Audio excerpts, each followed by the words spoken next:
ക്ലാസ്സിൽ exercise 11.2-ലെ 5th question നമുക്ക് പഠിക്കാം. സിംപ്ലിഫൈ ചെയ്യാനാണ് പറഞ്ഞിരിക്കുന്നത്. അപ്പോൾ ഫസ്റ്റ് ക്വസ്റ്റ്യൻ എന്താ? 2 raised to 5 all raised to 2 into 7 raised to 3 divided 8 raised to 3 into 7. അപ്പോൾ ഇതിനെ നമുക്ക് സിംപ്ലിഫൈ ചെയ്യണം.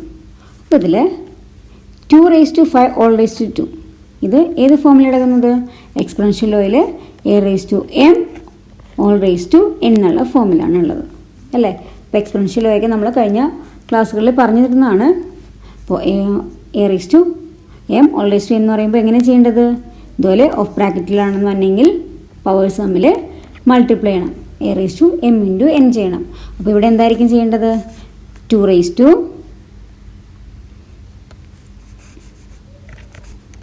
ബേസ് എഴുതിയിട്ട് 5ഉം 2ഉം തമ്മിൽ മൾട്ടിപ്ലൈ ചെയ്യണം അല്ലേ? പവേഴ്സായ 5ഉം 2ഉം തമ്മിൽ മൾട്ടിപ്ലൈ ചെയ്യണം. 5 into 2 ഇനി ഇൻറ്റു 7 raised to 3 അടുത്ത നമ്പർ. ഇനി ഡിവൈഡഡ് 8 raised to 3. അപ്പോൾ ഈ 8നെ നമുക്ക് ഫാക്ടറൈസേഷൻ ചെയ്തിട്ട് പ്രൈം നമ്പറിലോട്ട് എഴുതാം. അപ്പോൾ 8നെ ഈവൻ നമ്പറാണ്, നമുക്കതുകൊണ്ട് 2 വെച്ച് ചെയ്യാം. 4 2s are 8. ഇനി 4നെ ഫാക്ടറൈസേഷൻ ചെയ്യാനായിട്ട് 4 ഒരു ഈവൻ നമ്പറാണ്, സോ നമുക്ക് 2 വെച്ച് തന്നെ ചെയ്യാം. അപ്പോൾ 2 2s are 4. ഈ 2നെ 2 വെച്ച് യാത്ര ചെയ്യാൻ പറ്റും. 1 2s are 2. അപ്പോൾ 2 എത്ര ടൈംസ് വന്നു? 3 ടൈംസ്. നമുക്ക് ഈ 8നെ എങ്ങനെ എഴുതാം? 8 നമുക്ക് എഴുതാം 2 raised to 3. ഇനി ഈ 8നെയാണ് നമ്മൾ 2 raised to 3 എന്ന് എഴുതിയത്. ബാലൻസ് ഇവിടെ എന്തുണ്ട്? raised to 3 ഉണ്ട്. അപ്പോൾ all raised to 3. ഈ 8നെയാണ് നമ്മൾ ഫാക്ടറൈസേഷൻ ചെയ്ത് 2 3 ടൈംസ് മൾട്ടിപ്ലൈ ചെയ്യുമ്പോഴാണ് 8 കിട്ടുന്നത്. അതുകൊണ്ട് നമ്മൾ 2 raised to 3 എന്ന് എഴുതി. ഇനി ബ്രാക്കറ്റിൻ്റെ പുറത്ത് 3 എഴുതണം കേട്ടോ. ഇവിടെ 3 ഉള്ളതുകൊണ്ട്, പവർ 3 ആയതുകൊണ്ട്. ഇനി ഇൻറ്റു 7.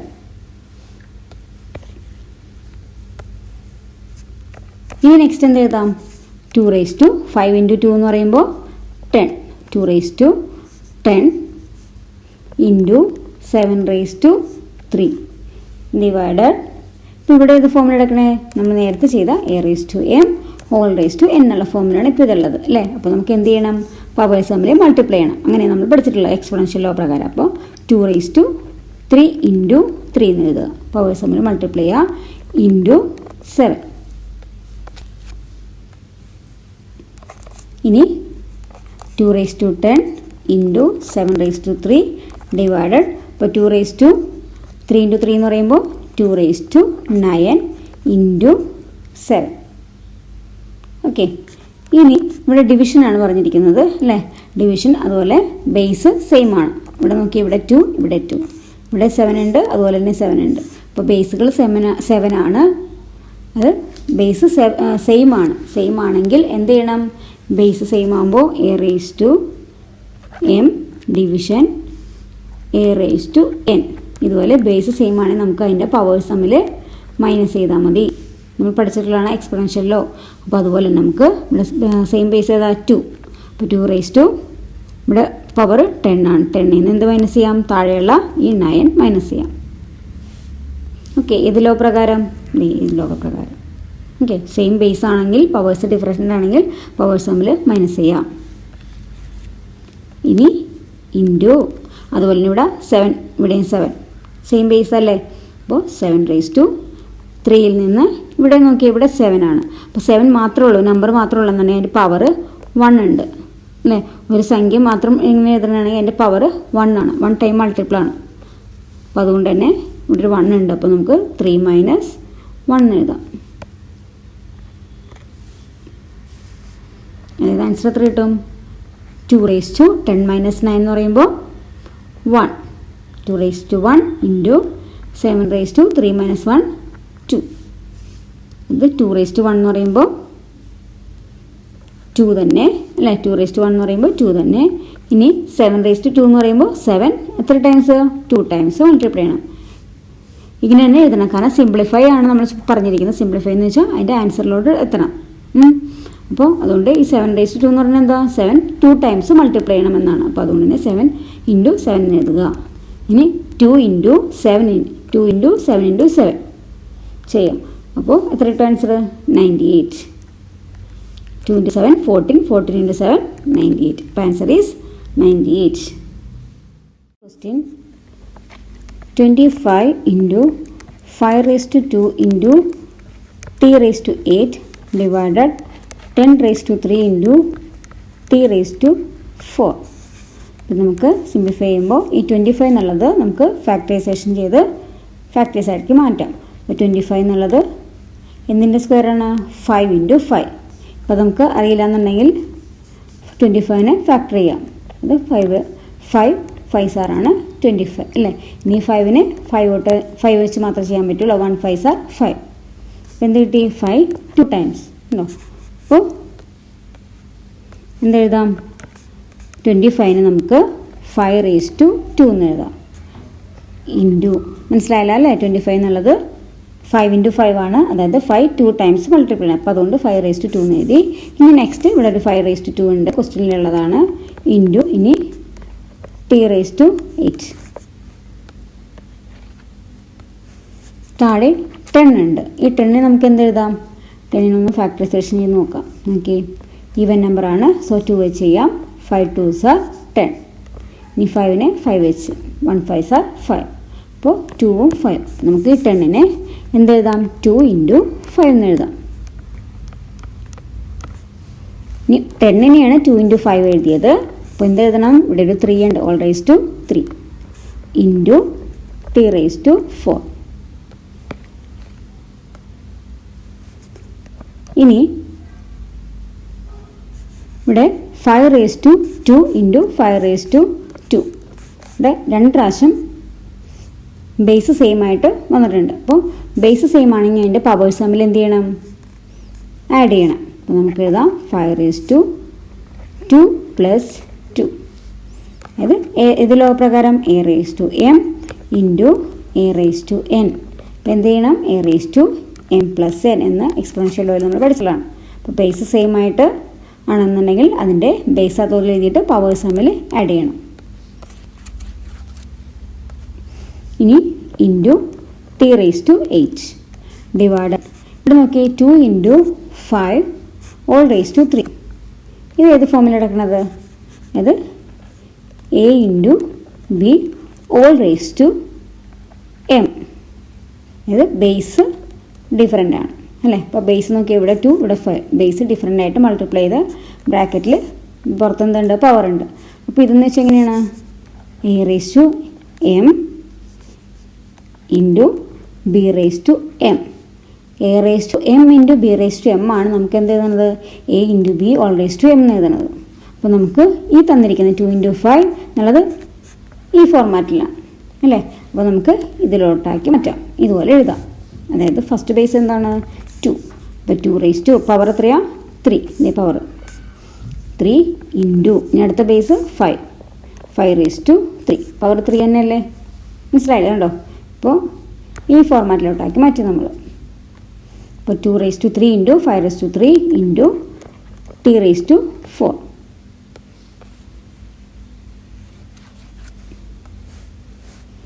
ഇനി നെക്സ്റ്റ് 5 raised to ഇവിടെ 2 plus 2. എന്ത് എഴുതണം? 5 raised to 2 plus 2 എന്ന് പറയുമ്പോൾ 4 into t raised to 8 divided 2 raised to 3 into 5 raised to 3 into t raised to 4. ഇനി ഇവിടെ 5 ഉണ്ട്, താഴെയും 5 ഉണ്ട്. അപ്പോൾ സെയിം ബേസ് ആണെങ്കിൽ അത് ഡിവൈഡ് ചെയ്യാൻ a raised to m divided a raised to n. Same base തമ്മിൽ ഡിവിഷൻ ആണെങ്കിൽ എന്ത് ചെയ്യണം? ഫാക്ടേഴ്സ് തമ്മിൽ മൈനസ് ചെയ്യണം. അപ്പോൾ നമുക്കിവിടെ എഴുതാം 5 raised to 4. ഇവിടെ എത്ര പവർ? 3. അപ്പോൾ 4 minus 3.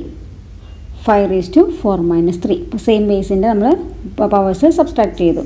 ഇനി ഇൻറ്റു ഇനി ഇവിടെ ടി ഉണ്ട്, ഇവിടെയും ടി ഉണ്ട്, ഇവിടെയും ടി ഉണ്ട്. അപ്പോൾ നമുക്ക് എങ്ങനെ എഴുതാം? t raised to 8 minus 4. താഴത്തതിൻ്റെ power 4 ആണ്. ഡിവൈഡഡ് ഇനി ഇവിടെ ബാക്കി എന്തുള്ളൂ? 2 raised to 3. ഇനി 5 raised to 4 minus 3 എന്ന് പറയുമ്പോൾ 1. 5 raised to 1 into t raised to 8 minus 4 4 divided 2 raise to 3 എന്ന് കിട്ടി. ഇനി നമുക്ക് സിംപ്ലിഫൈ ചെയ്താണ് എഴുതേണ്ടത്. അപ്പോൾ അതുകൊണ്ട് നമുക്കിതിൻ്റെ വാല്യൂ കണ്ടുപിടിക്കണം.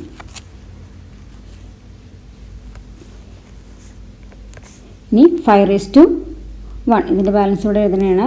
5 റേസ് ടു 1 എന്ന് പറയുമ്പോൾ 5 തന്നെ into T raise to 4 divided 2 raise to 3. 2 raise to 3 എന്ന് പറയുമ്പോൾ 2 3 ടൈംസ് മൾട്ടിപ്ലൈ ആണ് അല്ലേ. അപ്പോൾ 2 ഇൻറ്റു 2 ഇൻറ്റു 2. ഇനി അപ്പോൾ നോക്കിയേ 5 ഇൻറ്റു ടി റേസ് ടു 4 എന്ന് പറയുമ്പോൾ 5 T raise to 4. 5 into T raise to 4 5 T raise to 4 എന്ന് കിട്ടി. ഇനി 2 3 ടൈംസ് മൾട്ടിപ്ലൈ ചെയ്യണം. ഇവിടെ 2 റേസ് ടു 3 ആയതുകൊണ്ടാണ് നമുക്കിവിടെ 2 3 ടൈംസ് മൾട്ടിപ്ലൈ ചെയ്തത്. അപ്പോൾ 2 ഇൻറ്റു 2 4 4 ഇൻറ്റു 2 8. അപ്പോൾ ആൻസർ എത്ര കിട്ടും? 5 T raise to 4 divided by 8. Third question 3 raise to 5 into 10 raise to 5 into 25 divided 5 raise to 7 into 6 raise to 5. നമുക്ക് ഈ 25 എന്നുള്ളത് 5 ഉള്ളതും 6 എന്നുള്ളതും അല്ലേ, അത് നമുക്ക് ഫാക്ടേഴ്സിലേക്ക് മാറ്റാം. അപ്പോൾ 3 റേസ് ടു 5 ഇൻറ്റു 10 എന്നുള്ളത് എങ്ങനെ എഴുതാം? നമ്മൾ തൊട്ട് മുമ്പിൽ ചെയ്താണ്. 10 എന്ന് പറയുമ്പോൾ 2 ഇൻറ്റു 5. ഇനി ബ്രാക്കറ്റിൽ എഴുതിയിട്ട് വേണം ഓൾ റേസ് ടു 5. ഇവിടെ ഒരു 5 ഉണ്ട് അല്ലേ. അപ്പോൾ അതുകൊണ്ട് തന്നെ 10 എന്നുള്ളത് നമ്മൾ 2 ഇൻറ്റു 5 എഴുതി. ഇനി ഓൾ റേസ് ടു പവർ എത്രയുടെ 5 പവർ ഇട്ട് കൊടുത്തു. ഇനി ഇൻറ്റു 25 എന്നുള്ളത് എങ്ങനെ എഴുതാം? 5 സ്ക്വയർ. 5 ഇൻറ്റു 5 ആണ് 25. അപ്പോൾ 5 സ്ക്വയർ എന്ന് എഴുതി. ഡിവൈഡഡ് 5 റേസ് ടു 7 ഇൻറ്റു 6 എന്നുള്ളത് എങ്ങനെ എഴുതാം? 6 ചെയ്യുമ്പോൾ ഈവൻ നമ്പർ ആയാലും നമുക്ക് 2 വെച്ച് ചെയ്യാം. 3 2s are 6. ഇനി 3നെ 3 വെച്ച് ചെയ്യാൻ പറ്റുള്ളൂ. 1 3s are 3. അപ്പോൾ ഇതിൻ്റെ ഫാക്ടേഴ്സ് 2ഉം 3ഉം. അപ്പോൾ 2 ഇൻറ്റു 3 ഓൾ റേസ് ടു 5 അല്ല, ഇവിടെ പവർ 5 ഉണ്ട്, അതെഴുതാൻ വിട്ടുപോരുത്. ഇനി നമുക്ക്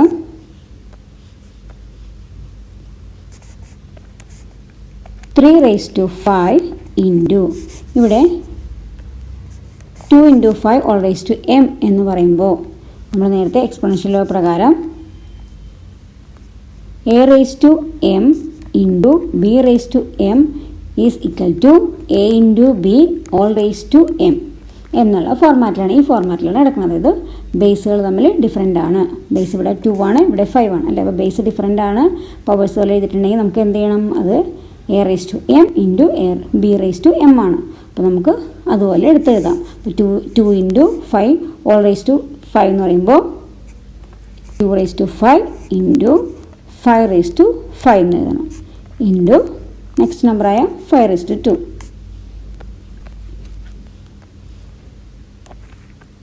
താഴെ 5 റേസ് ടു 7 ഇൻറ്റു ഇതും അതുപോലെ തന്നെ എഴുതാമോ? a into b all raise to എന്നുള്ള ഫോർമാറ്റ് അല്ലേ. അപ്പോൾ അതുകൊണ്ട് തന്നെ നമുക്ക് 2 raise to 5 into 3 raise to 5 എന്ന് എഴുതാം. എക്സ്പോണൻഷ്യൽ ലോ അതൊന്നും പഠിക്കണം, എന്നാലും മാത്രമേ നമുക്ക് ഇതൊക്കെ പറയുമ്പോൾ പെട്ടെന്ന് നമുക്ക് മനസ്സിലാവുള്ളൂ. നമുക്ക് തൊട്ട് 2 ക്ലാസ് മുമ്പ് നമ്മൾ ചെയ്തതാണ്. അപ്പോൾ അതൊന്നും നന്നായിട്ട് പഠിച്ചു കഴിഞ്ഞാൽ നിങ്ങൾക്കിത് ഈസി ആയിട്ട് ചെയ്യാൻ പറ്റും. ഇനി അടുത്തത് ഇവിടെ 5 ബേസ് ഉണ്ട്, ഇവിടെയും 5 ഉണ്ട്. അപ്പോൾ സെയിം ബേസുകൾ നമ്മൾ എന്ത് ചെയ്യണം? സെയിം ബേസ് ആണെങ്കിൽ പവേഴ്സ് തമ്മിൽ ആഡ് ചെയ്യണം. സെയിം ബേസ് തമ്മിൽ മൾട്ടിപ്ലൈ ചെയ്യാനാണെങ്കിൽ a raise to m into a raise to n ആണെന്നുണ്ടെങ്കിൽ സെയിം ബേസുകൾ തമ്മിൽ മൾട്ടിപ്ലൈ ചെയ്യാനാണെങ്കിൽ എന്ത് ചെയ്യണം? പവേഴ്സ് തമ്മിൽ ബേസ് എഴുതിയിട്ട് പവേഴ്സ് തമ്മിൽ ആഡ് ചെയ്യണം. അപ്പോൾ നമുക്ക് ഇവിടെ അതുപോലെ ചെയ്യാമല്ലോ. 3 raise to 5 into 2 raise to 5 into 5 raise to എന്ത് ചെയ്യണം? 5 പ്ലസ് 2. ഇവിടെ 5 ഇവിടെ പവർ 2 ആണ്. 5 പ്ലസ് 2 എന്ന് എഴുതി. Divided 5 raise to 7 into 2 raise to 5 into 3 raise to 5 എന്ന് എഴുതി. ഓക്കെ, ഇനി ഇവിടെ എന്ത് എഴുതാം? 3 raise to 5 into 2 raise to 5 into 5 raise to 5 plus 2 എന്ന് പറയുമ്പോൾ 7 divided 5 raise to 7 into 2 raise to 5 into 3 raise to 5. ഇനി സെയിം ബേസ് ആയിട്ട് ഡിവൈഡ് ചെയ്യാനാണെങ്കിൽ പവേഴ്സ് തമ്മിൽ എന്ത് ചെയ്യണം? സബ്സ്ട്രാക്ട് ചെയ്യണം. അതായത് ഏത് ലോ പ്രകാരം e⁻m ഡിവിഷൻ a⁻n സെയിം പവറാണ് അവർ തമ്മിൽ ഡിവിഷൻ ചെയ്യാനാണെന്നുണ്ടെങ്കിൽ അതിൻ്റെ പവേഴ്സ് ബേസ് അതുപോലെ എഴുതിയിട്ട് പവേഴ്സ് തമ്മിൽ സബ്സ്ട്രാക്ട് ചെയ്യണം e⁻m-n. അപ്പോൾ നമുക്ക് ഇവിടെയും അതുപോലെയുള്ളത് എടുത്ത് എഴുതാം. ഇവിടെ 3/5 ഉണ്ട്. അപ്പോൾ 3 ഇവിടെയും താഴെയും 3 ഉണ്ട് അല്ലേ. അപ്പോൾ 3 ഇതിൻ്റെ പവർ 5 ആണ്, താഴത്തേൻ്റെ 5 ആണ്. അപ്പോൾ 3/5 - 5 ഇൻറ്റു ഇവിടെ 2/5 താഴെ 2/5. അപ്പോൾ 2/5 - 5 ഇൻറ്റു ഇനി ഇവിടെ 5 ആണ്, ഇതിൻ്റെ പവർ 7, ഇതിൻ്റെയും പവർ 7. അപ്പോൾ 5/7 - 7.